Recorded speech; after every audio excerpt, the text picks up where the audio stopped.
Forget Jordan. Forget Olajuwon. In 1986, the NBA found a monster who could destroy them all. A 7-foot giant who moved like a guard and dominated like a beast. He was supposed to be the greatest. But today, his name has been erased. Meet Roy Tarpley, the man who signed a contract for $20 million and lost every single cent. He is the only player in history to be banned for life from the NBA twice. But why? The official story says he was a junkie who couldn't put down the bottle. But what if that's a lie? What if I told you he was the victim of a ruthless conspiracy to protect the league's image?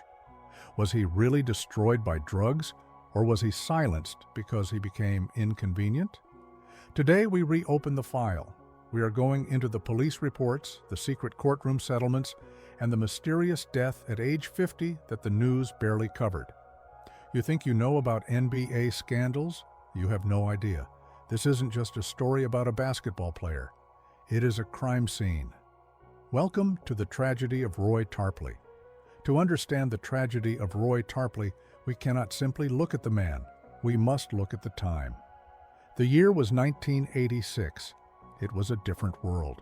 The music was louder, the hair was bigger, and the temptations were deadlier. In the gleaming corridors of the National Basketball Association, a storm was brewing. On the surface, the league was exploding in popularity. Magic Johnson and Larry Bird were saving the game. But underneath the polished floorboards, there was a rot. A chemical plague was sweeping through the locker rooms of America. It was the era where excess was celebrated and the party never seemed to end. And into this volatile atmosphere came the draft class of 1986. Historians and experts now look back at this group with a shudder. They call it the cursed draft, and they have every reason to. It was supposed to be a collection of talent that would reshape the sport for 20 years, but instead it became a graveyard of dreams. The curse struck before the first ball was even tipped. Just 48 hours after the draft, the second overall pick, the magnificent Len Bias, a young man who was supposed to be the rival to Jordan, collapsed. His heart stopped. He was gone. The cause? The very substance that was flooding the streets. The shockwave was paralyzed the nation.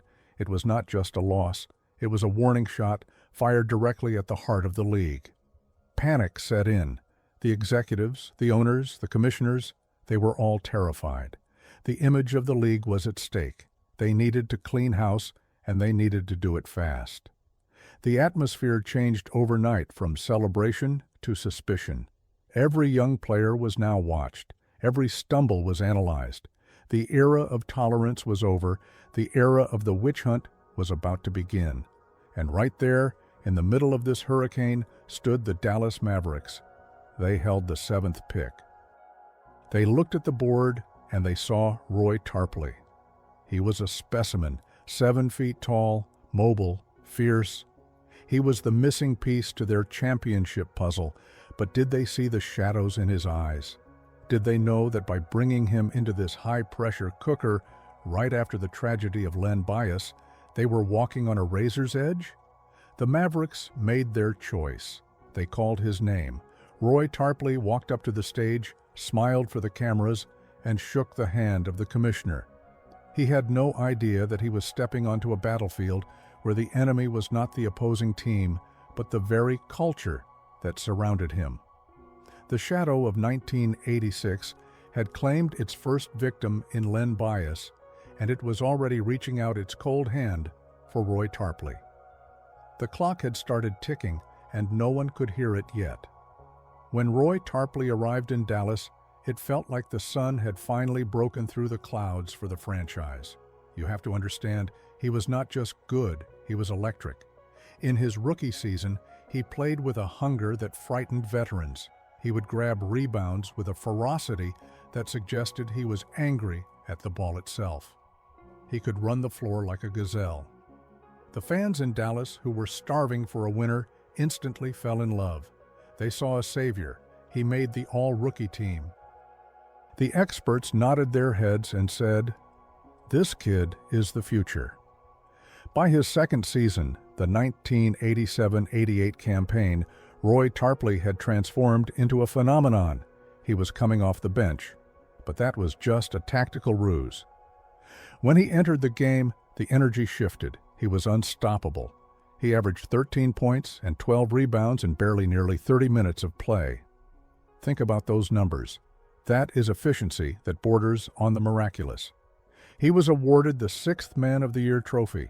He was the secret weapon that made the Dallas Mavericks terrifying. They were pushing the legendary Lakers to the brink in the playoffs. Roy Tarpley was on top of the world. He was young, he was rich, and he was adored.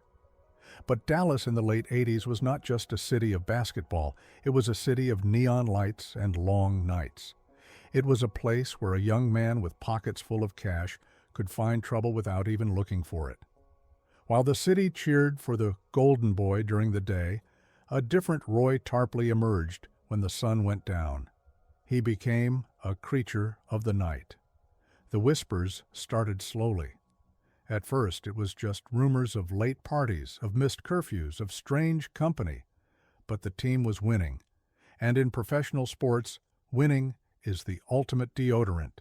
It masks the stench of decay. The management looked the other way. Why ruin a good thing? Why ask difficult questions when the stadium is sold out? They enabled the lifestyle because they needed the player. Roy was living two lives. In one, he was the hero raising his arms in triumph as the crowd roared.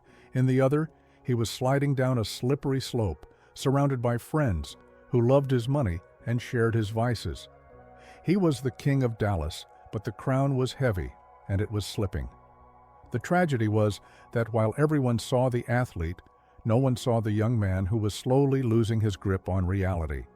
The golden boy was beginning to tarnish, and the corrosion was coming from the inside out. The bubble had to burst. It is a law of physics, and it is a law of life. You cannot burn the candle at both ends without eventually scorching your fingers. For Roy Tarpley, the heat became unbearable in October of 1987. The season was about to begin. Expectations were sky high. The Mavericks were legitimate contenders. But then a bombshell dropped. It didn't come from a tabloid, it came from the man himself. In a move that stunned the sports world, Roy Tarpley walked into the front office and admitted a terrifying truth. He had a problem with substances. He confessed that the partying had ceased to be a choice, it had become a prison. The reaction was a mixture of horror and confusion. Remember, this was before we had a deep understanding of addiction as a disease. In the 80s, it was seen as a moral failing, a weakness of character. The fans felt betrayed. How could you, they asked. You have everything we dream of, money, fame, talent, and you are throwing it away for a high? But looking back now, we see a cry for help from a young man who was drowning in a sea of expectations. The NBA, still reeling from the death of Len Bias, was in no mood for mercy. They were terrified of the image of the drug-addicted athlete. They needed to show strength. Roy was suspended indefinitely without pay. It was his first strike. The league's anti-drug program was in its infancy, and Tarpley became its first high-profile test subject. He was sent to a rehabilitation clinic in Van Nuys, California. Imagine the humiliation. One day, you are the 6th Man of the Year. The next, you are sitting in a sterile room, stripped of your identity, forced to confront your demons while the world outside judges you. He returned later that season, and for a moment, it seemed like the exorcism had worked. He played well. He said all the right things. He looked healthy. But addiction is a cunning enemy. It waits in the shadows. It is patient. The league thought they had fixed him with a suspension and a program. They were wrong. They had merely put a bandage on a bullet wound, and the bleeding was happening on the inside. If the first strike was a warning shot, what happened next was a declaration of war. It was 1989. The night was dark, and the roads of Dallas were slick. The sound that every public figure dreads, the wail of a police siren, pierced the air. This was not a routine traffic stop. This was the moment the narrative shifted from troubled star to out-of-control criminal. Roy Tarpley was behind the wheel, and he was not alone. His old demons were riding shotgun. The details of that night read like a script from a cop show. The police reported that Tarpley was driving recklessly, weaving through traffic as if the laws of the road did not apply to him. When the flashing lights finally cornered him, the situation escalated. This wasn't a polite conversation. There was resistance. There was a physical struggle. Imagine the scene: a 7-foot giant, fueled by substances, cornered by officers who were likely terrified of his size. It was ugly, it was violent, and it was all public. The mugshot that followed showed a man who looked lost, eyes glazed, a ghost of the athlete we knew. The arrest report cited driving while intoxicated and resisting arrest. But the real verdict was delivered by the court of public opinion. The headlines were savage. Tarpley arrested again. The Maverick's nightmare. The grace period was over. The NBA's patience had evaporated. This wasn't just about breaking the law. It was about embarrassing the brand. The league imposed a harsher suspension, but more importantly, the psychological damage was done. Roy was now marked. He was the bad boy. The trust between him and the organization was shattered. Every time he stepped on the court, people weren't watching for his rebounds anymore. They were watching for his collapse. And Roy, feeling the weight of the world's judgment, began to retreat further into the very habits that were destroying him. It was a vicious cycle, spinning faster and faster toward the edge of a cliff. Fate, it seems, has a cruel sense of humor. Just as Roy tried to claw his way back, to let his basketball speak louder than his rap sheet, his body betrayed him. Early in the 1990-91 season, catastrophe struck. It wasn't a scandal this time. It was a sound, the sickening pop of a ligament. Roy Tarpley tore his anterior cruciate ligament, the dreaded ACL. For a basketball player, this is a sentence to purgatory. It means surgery. It means months of grueling, lonely rehabilitation. It means watching your teammates battle while you sit in a suit at the end of the bench, feeling useless. Physical pain is a trigger. Isolation is a trigger. For an addict, this combination is lethal. Without the structure of daily practices, without the adrenaline of the games, Roy was left alone with his thoughts and his pain. And how do you kill the pain when you are Roy Tarpley? You don't use ice, you use the bottle. The recovery process became a descent into hell. Instead of focusing on strengthening his knee, rumors swirled that he was strengthening his tolerance for alcohol. And then the inevitable happened. While still rehabbing, while still technically under the watchful eye of the league, he was arrested again. Another DWI. It was madness. How could someone with so much to lose make the same mistake again? We have to look at the psychology here. This wasn't stupidity. This was self-destruction. This was a man screaming for help in the only way he knew how. The knee injury had stripped away his armor, basketball, and left him naked against his addiction. The press didn't offer sympathy for his injury. They mocked him. They called him a wasted investment. The narrative was set in stone. Roy Tarpley cares more about getting high than getting healthy. The golden boy was gone, replaced by a limping giant who smelled of stale beer and regret. The stage was set for the final act of his NBA career, and the curtain was about to fall with a deafening crash. October 16, 1991, a date that lives in infamy in the archives of the NBA. The air in Dallas was thick with tension. Roy Tarpley, the man who was supposed to carry the franchise for a decade, was summoned. It was not for a tactical briefing. It was not for a contract extension. It was for a test, a drug test. The rules of the league's new draconian anti-drug program were crystal clear, written in bold ink. 3 strikes and you are gone. Forever. Roy had already used up his first 2 chances. He was walking on a tightrope over a canyon, and the wind was blowing hard. But on this fateful day, something strange happened. Roy didn't fail the test in the traditional sense. He didn't provide a sample laced with cocaine. He did something arguably worse in the eyes of the establishment. He refused to take it. He looked the system in the eye and said, "No." Under the collective bargaining agreement, a refusal is treated exactly the same as a positive result. It was an act of defiance, or perhaps an act of cowardice, by a man who knew exactly what that vial would reveal. We may never know for sure what was running through his mind in that locker room, but the consequences were immediate and nuclear. The announcement came down like a guillotine. Banned for life. The words echoed across the sports world. It was a sentence usually reserved for gamblers and match fixers, not for a 27-year-old superstar with a sickness. The headline in the Dallas Morning News felt like an obituary. Fans were left reeling. They burned his jerseys. They called talk radio stations in tears or in rage. The league used him to send a terrifying message to every other player in the association. We do not care how talented you are. We do not care how many tickets you sell. If you cross this line, we will erase you. Roy Tarpley was no longer an NBA player. He was a cautionary tale. He was cast out into the wilderness, branded with a scarlet letter, his name synonymous with wasted potential. The doors of the arenas were locked. The lights were turned off.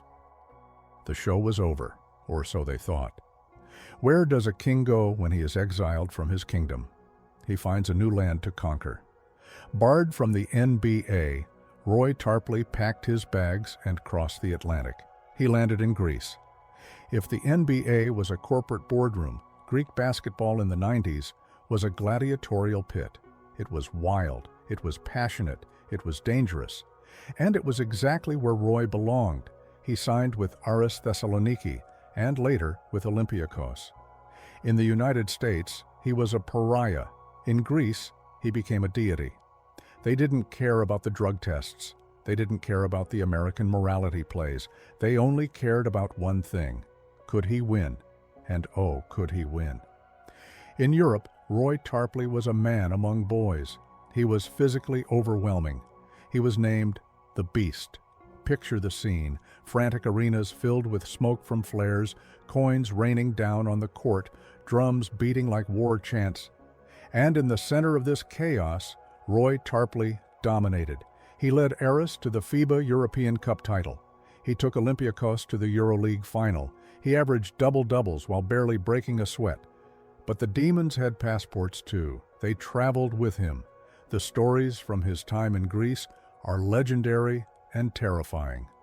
There were nights he would disappear into the labyrinth of Athens nightlife, only to show up at the game the next day, eyes red, smelling of stale whiskey, and drop 30 points and 20 rebounds. The Greek fans adored his rebellious spirit. They saw a kindred soul, a tragic hero fighting against the odds. He was making millions, living like a rock star, worshipped by fanatics who would die for him. It was a surreal existence. He proved to the world that his talent hadn't faded. If anything, it had grown. He forced the NBA to look across the ocean and realize, we banished him, but we cannot stop him. He was the king in exile, waiting for his throne to be vacant again. By 1994, the landscape of the NBA had shifted. The Chicago Bulls were in transition as Michael Jordan was playing baseball. The league was desperate for star power, and in the front offices of Dallas, the memory of Roy's talent was stronger than the memory of his sins. The Mavericks were struggling. They looked at the box scores from Europe. They saw the monster numbers, and a whisper campaign began, "Bring him back." It seemed impossible. Banned for life usually means life. But in the world of billion-dollar sports, forever is negotiable if the talent is undeniable. Enter David Stern, the iron-fisted commissioner of the NBA. He was not a man known for mercy, but he was a businessman. Negotiations began in the shadows. The Mavericks pleaded their case. They argued that Roy had served his time, 3 years in purgatory. They argued that he was clean. They argued that he deserved a shot at redemption. Stern agreed, but the terms were suffocating. This was not a welcome home party. It was a parole hearing. Roy could return, but he would be the most watched man in America. The conditions were unprecedented: random testing twice a week, a complete ban on alcohol, not just illegal drugs, a mandatory aftercare program, and a zero-tolerance clause that hung over his head like a sword. Roy signed the papers. He looked into the cameras and promised he was a changed man. He said he had found God. He said he had found clarity. When he stepped back onto the court at the Reunion Arena in Dallas, the sound was deafening. A standing ovation. The city forgave him instantly. They wanted to believe in the fairy tale. They wanted to believe that the beast had been tamed. Roy Tarpley was back in the NBA. It was framed as the greatest comeback story in sports history.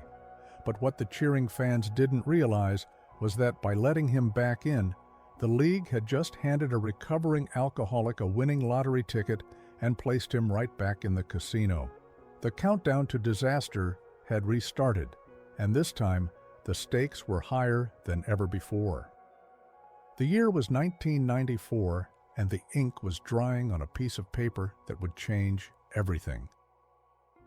The Dallas Mavericks didn't just open the door for Roy Tarpley. They rolled out a carpet made of cash. They handed a man with a documented history of self-destruction a contract worth nearly $25 million over 6 years. To put that in perspective, in the mid-90s, that was franchise player money. That was "we trust you with our lives" money. It was a staggering gamble. The headline numbers were blinding. But as the old saying goes, more money, more problems. For a recovering addict, a bank account that size isn't a safety net. It's a loaded weapon. But there was a storm brewing inside the locker room that no one talked about on camera.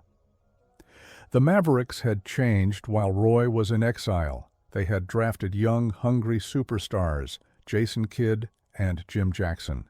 Together with Tarpley, they were supposed to be the 3Js, a trinity of talent that would rule the West. But let's look at the human element here.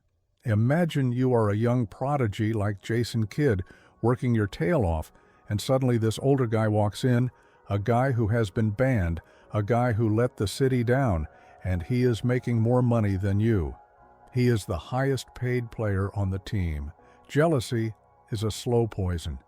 The chemistry was toxic from day one. There were whispers in the showers, eye rolls during practice. Roy felt it. He wasn't stupid. He knew he was being watched not just by the league, but by his own teammates. He felt the need to prove he was worth every cent. And on the court, he tried. He had flashes of brilliance where he looked like the best player on the planet. But off the court, the pressure was mounting. He was the rich uncle everyone wanted a piece of. The entourage grew. The hangers-on returned. The money made him feel invincible again. It created a false sense of security. He thought he had beaten the system. He thought, I have the contract. I have the power. I am untouchable. But he forgot that the contract had a trap door, and he was standing right on top of it. December 1995. The holiday season was approaching, but for Roy Tarpley, the lights were about to go out forever. It wasn't a crack pipe that took him down this time. It wasn't a needle. It wasn't a police chase at 100 miles per hour.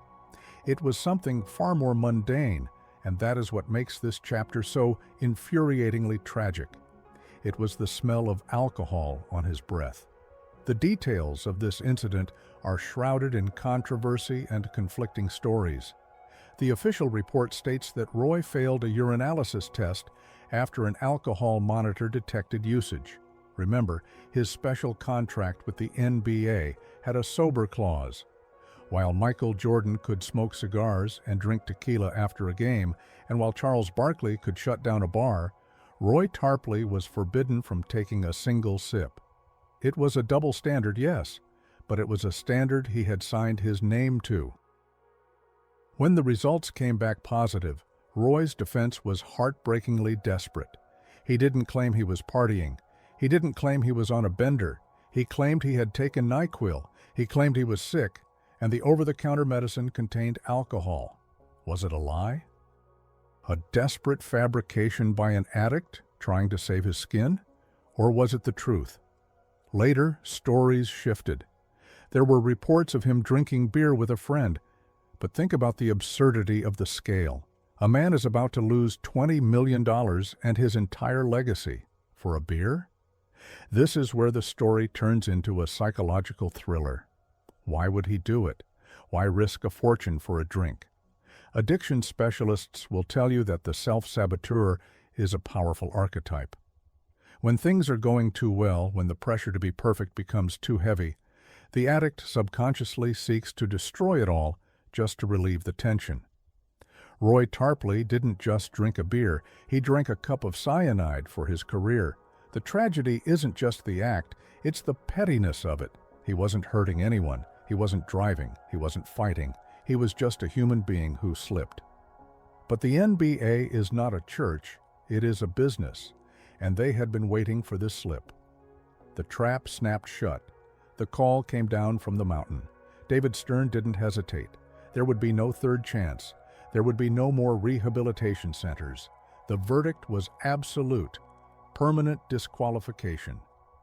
Roy Tarpley became the first and only player in the history of the league to be banned for life twice. It was a mark of shame that no other athlete has ever carried. The reaction in Dallas was a mixture of exhaustion and fury. The fans didn't burn jerseys this time. They just sighed and threw them in the trash. They were tired. They felt like the lover who had been cheated on one too many times. The Mavericks moved quickly to void the contract. The lawyers descended like vultures. The $20 million evaporated. Roy was fired, evicted from the league, and stripped of his identity in the blink of an eye. Imagine the silence in Roy Tarpley's house that night. The phone stops ringing. The friends who were drinking his champagne suddenly have other places to be. The agents stop calling. He is left alone in a mansion that he can no longer afford, staring at a wall, realizing that he has done the impossible. He has thrown away a winning lottery ticket twice. The media tore him apart. They called him a loser, a junkie, a disgrace. No one wrote about the tragedy of the sickness. No one wrote about the unfairness of banning a man for alcohol when beer commercials aired during every timeout of every game. This was the end of Roy Tarpley, the NBA player. The door was welded shut. He was 31 years old in his physical prime, with the skills to dominate the world, and he was effectively told, "You do not exist." It was a death sentence for his soul. But as we know, when the bright lights fade, the shadows get longer.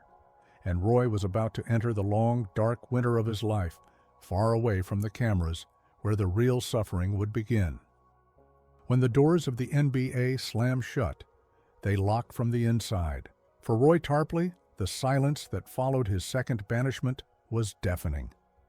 But a basketball player does not simply stop being a basketball player just because a commissioner signs a paper. The hunger remains.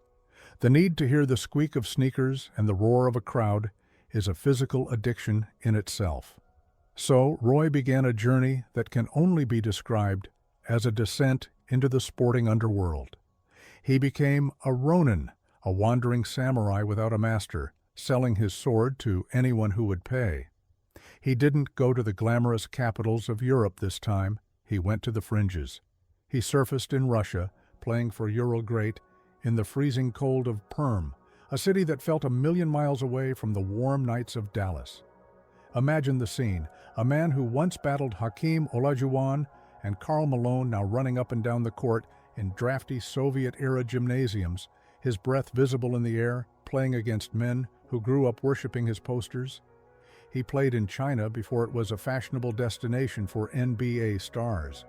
He played in the minor leagues of America, the CBA, the USBL, leagues where players ride buses, stay in Motel 6s, and play for a few $100s a game just to keep the dream alive. And while his career was fragmenting, his empire was crumbling. The tragedy of the broke athlete is a cliché, but in Tarpley's case, It was a rapid, violent collapse. Where did the millions go? They didn't just disappear, they were devoured. Roy was known for a heart that was too big for his own good. He was the guy who paid for everyone's dinner. He was the guy who bought cars for friends.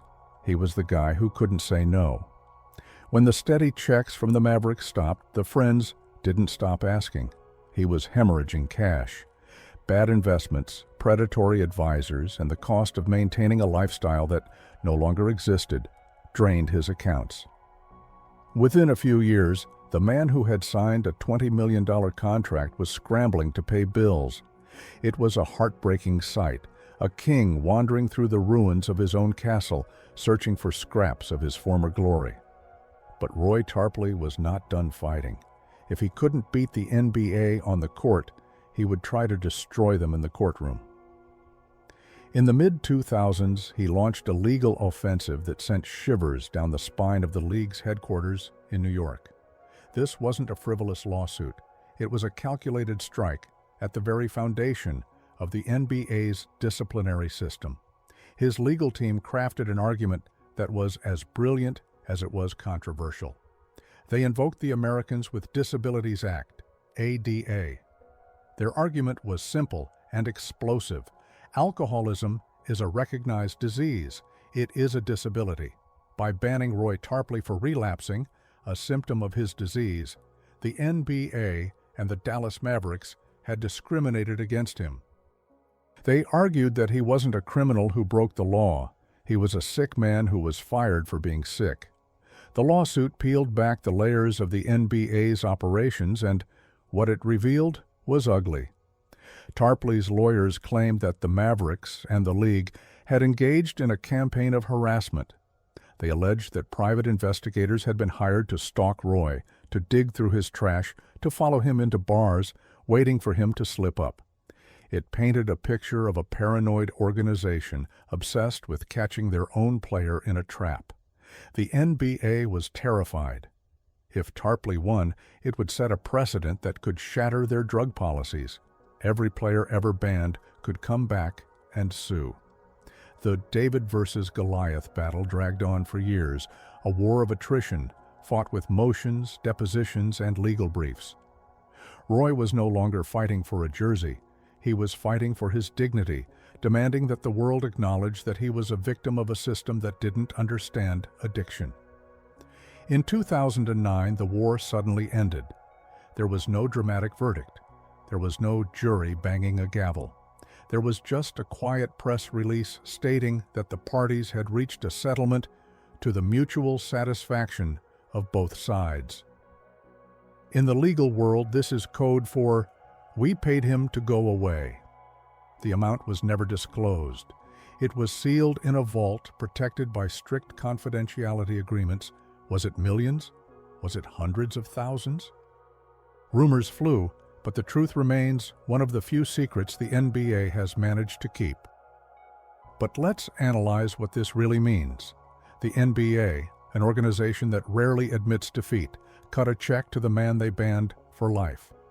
It was a tacit admission that their position was vulnerable. It was hush money. For Roy, it was a victory, but a bitter one. Yes, he got a payout. Yes, he forced the giant to blink. But money cannot buy back time. The settlement came when he was in his mid-40s. His knees were shot. His athletic prime was a distant memory. The settlement felt less like a triumph and more like a pension for a war veteran who had lost all his limbs in battle. He took the money, and he retreated back into the shadows. The lawsuit was over, the headlines faded, and Roy Tarpley was once again left alone with the only thing that had never left him, his demons. The silence that followed was heavier than the noise of the courtroom, for now there were no more battles left to fight. We often think of athletes as indestructible gods carved from marble. We see them on high-definition screens, muscles rippling, sweat glistening, performing feats that defy physics. But what happens when the cameras turn off? What happens when the adrenaline fades and the years of abuse start to collect their debt? For Roy Tarpley, The bill came due in the mid-2000s, and the interest rate was lethal. The human body is a miraculous machine, but it is not infinite. It keeps a scorecard of every drink, every pill, every sleepless night, and every moment of stress. And Roy's scorecard was filled with red ink. By the time he reached his mid-40s, the beast, who had terrorized the paint in the NBA and conquered the courts of Greece, was gone. In his place was a man whose body was staging a violent rebellion against him. The first thing to go was the movement. The knees, those complex hinges that had launched him toward the rim thousands of times, were ground to dust, bone rubbing against bone, a constant nagging reminder of the wars he had fought on the hardwood. But the real enemy was internal. It was silent. It was hiding behind his ribcage. His liver, the organ tasked with filtering out the toxins of a lifetime of excess, began to shut down. Living in Arlington, Texas, Roy became a ghost in his own life. Imagine the psychological torture of his daily existence. He was a man who used to walk into a room and stop traffic with his height and charisma. Now neighbors reported seeing a man who looked older than his years, moving slowly, his eyes carrying a heaviness that was painful to witness. He wasn't surrounded by the glitz of the NBA anymore. There were no more private jets. There were no more autograph seekers. There was just the hum of the air conditioner and the reality of a body that was slowly poisoning itself. Friends who saw him during these years described a heartbreaking transformation. He was bloated, a classic sign of liver distress. The athletic frame was hidden under layers of fluid retention. He was tired. Not the "I just played a double overtime game" tired, but the deep, marrow-level exhaustion of a man whose systems are failing. He became a recluse. Why go out?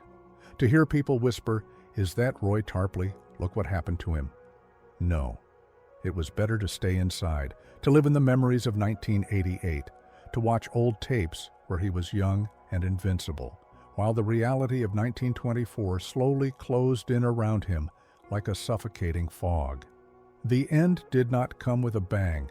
It did not come with a scandalous headline or a car crash. It came with the sterile beep of hospital monitors in the gray, cold days of January 2015. On January 9th, at the Texas Health Arlington Memorial Hospital, Roy Tarpley took his final breath. He was 50 years old. 50.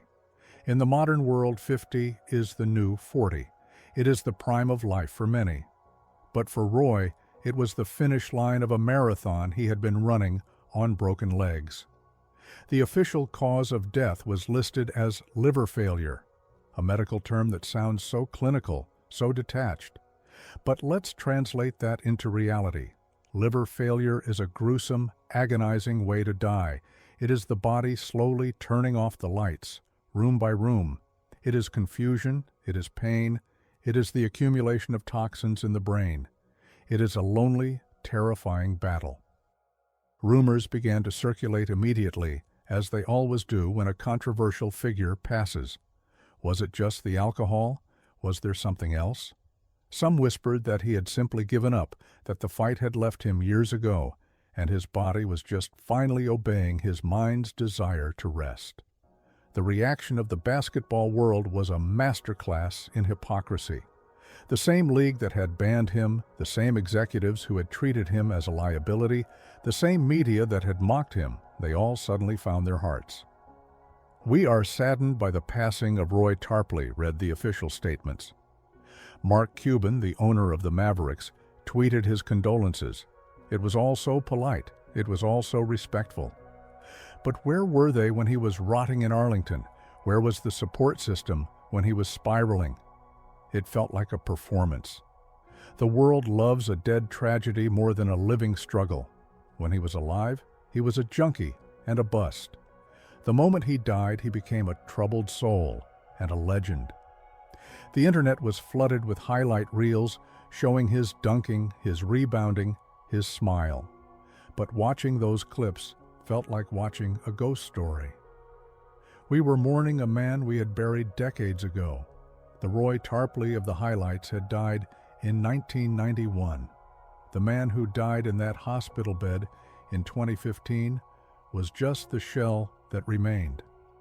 It was a tragedy of Shakespearean proportions, a man gifted with the body of a god, destroyed by the very mortal weakness of addiction, dying in the shadows, while the league he could have ruled continued to make billions without him.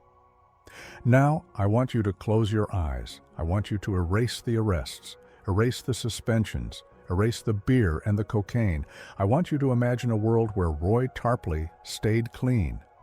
This is the what if that haunts every basketball historian, the question that keeps fans in Dallas awake at night. Because if you look purely at the basketball, purely at the skills, Roy Tarpley was not just a star, he was a prototype for the future. In the 1980s, centers were lumbering giants who stayed near the basket. Roy was different. He was the evolution. He could handle the ball. He could shoot from the perimeter. He had the footwork of a dancer and the power of a linebacker. If he had stayed, the Dallas Mavericks would not have spent the 90s as the laughingstock of the NBA. Imagine a front court of Roy Tarpley and Sam Perkins. Imagine him playing alongside Jason Kidd in the mid-90s. That isn't just a playoff team, that is a dynasty. We have to make the uncomfortable comparison. Look at Dennis Rodman. Rodman was wild. Rodman partied. Rodman disappeared to Las Vegas in the middle of the NBA Finals. But Rodman is in the Hall of Fame. Rodman is celebrated as an eccentric genius. Why? Because Rodman had a support system that kept him on the court. And perhaps because Rodman's vices were different. Tarpley was banned for a disease. Rodman was celebrated for his personality. It reeks of double standards. If Roy Tarpley plays his full career, we aren't talking about Hakeem Olajuwon as the undisputed king of the era. We are talking about the rivalry. We are talking about Tarpley putting up 20 points and 15 rebounds a night for 15 years. He would be mentioned in the same breath as Charles Barkley and Karl Malone. He would have a statue outside the American Airlines Center. He would be an elder statesman of the game, sitting on TNT broadcasts, laughing about the old days. But instead, we have a void, a black hole in the history books where his stats should be. The tragedy isn't just that he died young. The tragedy is that we were robbed of witnessing greatness. We saw the trailer, but we never got to see the movie. And the most painful part? We know deep down that it wasn't just his failure. It was a failure of the culture that surrounded him, a culture that handed a 20-year-old millions of dollars and looked the other way until he fell off the cliff. The ghost of Roy Tarpley doesn't just haunt the Mavericks, it haunts the entire sport, a constant reminder of how fragile the line is between immortality and oblivion. As we approach the end of this dark journey, we must ask the question that has been whispered in the backrooms of Dallas bars for decades. Was Roy Tarpley simply a man with no self-control, or was he a casualty of a much larger, colder game? When you peel back the layers of the official narrative, a disturbing picture begins to emerge, a picture where Roy Tarpley wasn't just a culprit, but a target. Let's look at the timing. The late 80s and early 90s were a pivotal moment for the NBA. They were trying to scrub the league clean. They were trying to market themselves to corporate America, to sell sneakers to suburban kids. They needed squeaky clean heroes like Michael Jordan. They did not need unpredictable, dangerous rebels like Roy Tarpley. There is a strong theory among insiders that the league needed a sacrificial lamb. They needed to make an example of someone to prove to the world that they were tough on substances. Roy, with his high profile and visible struggles, was the perfect candidate for a public execution. Did they enforce the rules with the same ferocity against other stars? Many former players have hinted that what happened in the locker rooms of the 90s stayed in the locker rooms, unless the league wanted you gone. Roy was inconvenient. He was too loud, too raw, too uncontrollable. And what about the setup of his return? Think about the contract we discussed. They brought a man with a known severe addiction, back into the highest pressure environment in sports, handed him a mountain of cash, and told him he couldn't have a single sip of alcohol. Not a drop. While his teammates were popping champagne after wins, while the owners were toasting in luxury suites, Roy was expected to be a monk. Addiction specialists will tell you that such strict, zero-tolerance conditions without a massive support network are a recipe for disaster. It was a contract designed to fail. It was a trap. Did the league actually want him to succeed, or did they want to squeeze a few more ticket sales out of him before inevitably pulling the trigger when he slipped? We also cannot ignore the leeches, the entourage. The tragedy of the modern athlete is often the tragedy of the people surrounding him. Who were the people buying him drinks? Who were the friends riding in his car during those late nights? Roy was known for his generosity, for his inability to say no. He was surrounded by people who loved the lifestyle that Roy provided, but didn't care about the man providing it. They drained him dry, and when the music stopped, when the checks bounced, they vanished like smoke. Roy was certainly responsible for his own choices, yes, but he was also a product of a system that chews up young talent, extracts every ounce of value, and then discards the empty shell without a second thought. He was fighting a war on three fronts: against his addiction, against a predatory entourage, and against a league that perhaps wanted him to fail. And so, we come to the end of the road. The lights of the reunion arena have long since been dimmed. The roar of the crowd has faded into the silence of history. What are we left with when we look at the life of Roy Tarpley? It is easy to look at the mugshots. It is easy to look at the headlines about bans and squandered millions and shake your head in judgment. It is easy to say he had it all and threw it away. But that is the lazy conclusion. That is the conclusion of someone who has never stared into the abyss. The story of Roy Tarpley is not just a story about basketball. It is a Greek tragedy played out on a hardwood stage. It is the story of Icarus, the boy who flew too close to the sun. His wings were made of immense talent, but they were held together by the wax of a fragile soul. And when the heat of the NBA spotlight became too intense, the wax melted, and he fell. He fell from the heights of superstardom to the depths of isolation. We must remember him not just for the fall, but for the flight. For those brief, shining moments, he was magnificent. He was a force of nature that could not be contained. He showed us what was possible. He was a glimpse of the future of the sport, a prototype that arrived before his time. But he was also a mirror. He reflected the ugly side of our obsession with athletes. We demand they be superheroes. We demand they be perfect. And when they reveal themselves to be flawed, broken human beings, we turn our backs on them. Roy Tarpley left this world at the age of 50. His heart, heavy with the weight of what could have been, finally gave out. He passed away in a hospital room, far from the glory he once knew. But his legacy remains. It remains as a somber warning to every young rookie shaking the commissioner's hand. It remains as a scar on the history of the Dallas Mavericks, and it remains in the memories of those who saw him play, who saw the beast run the floor, and who, for a moment, believed that he could fly forever. Let us not judge him. Let us mourn the loss of the magic he took with him. Let us hope that, in the quiet afterlife, away from the screaming fans and the judgment of the suits, Roy Tarpley has finally found the peace that this world refused to give him. The game goes on, new stars rise, new contracts are signed, but there will never be another Roy Tarpley. The tragedy is complete. The curtain falls, and all we are left with is the silence.